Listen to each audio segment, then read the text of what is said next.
Hello, everybody, and don't forget to walk with rhythm. Back to Dune, the second book. Yeah, second in the Legends of Dune trilogy by Brian Herbert and Kevin J. Anderson. This, of course, takes place 10,000 years before the original novel during the Machine War. This is the second book in the trilogy, Machine Crusade, the first one being the Butlerian Jihad. The first book started off interestingly enough because I thought it would show like the machines rising up, but no, we skipped all of that. The machines were already in control, and there was a Cold War kind of going on where the humans were trying to build up a resistance against the machines. And it took the catalyst at the end of the first book, without spoilers, to initiate the jihad against um, the machines. This book begins 7 years after the end of the last one, but does a huge time frame. Like, there's 40 years, give or take, that pass within this novel, and a lot happens, but it's pretty good. I think so, anyway. Of course, we still have Vorian Atreides, Xavier Harkonnen, Serena Butler as the, figurehead of the Jihad, Ilbis, Jinjo, Jinjo, however the fudge you say his name. You got Ishmael, who's a slave. You got the people living on Arrakis who aren't called freemen yet, but they're there.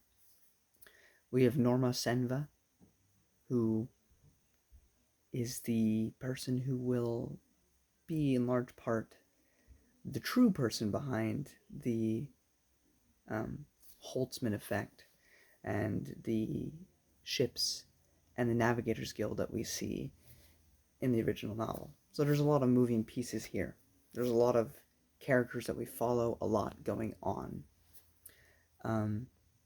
That being said, I really enjoyed it. There are parts that drag, there are other parts that are absolutely enthralling.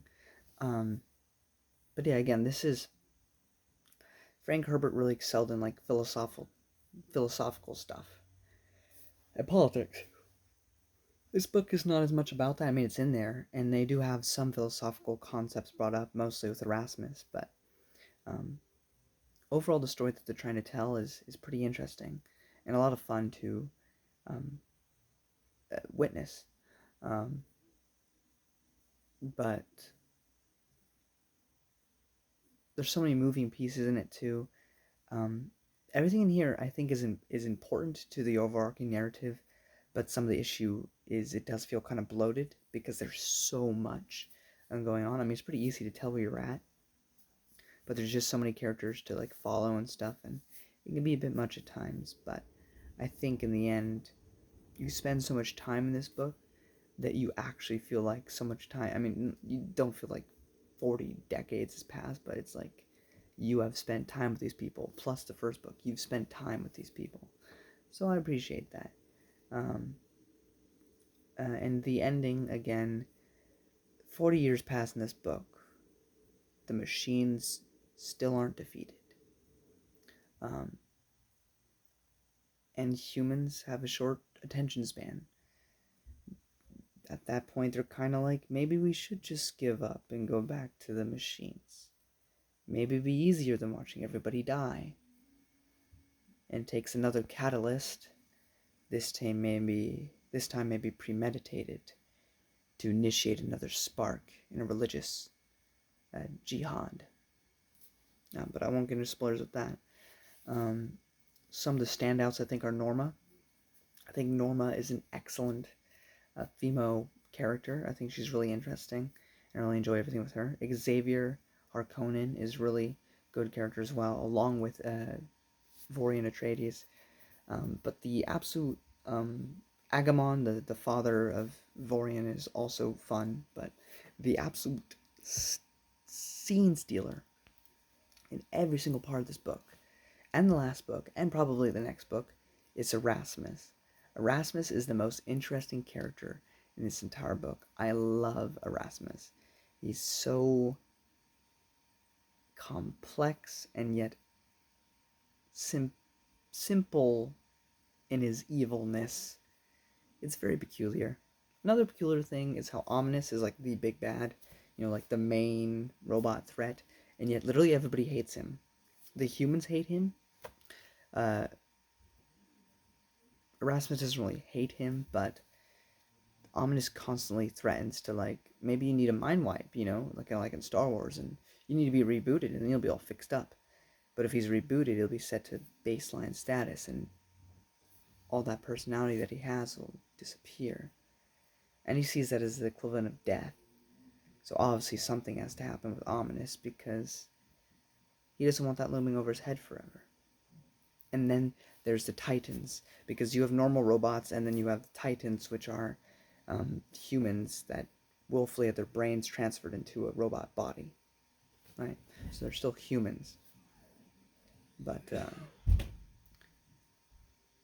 Erasmus is wonderful. It's also interesting because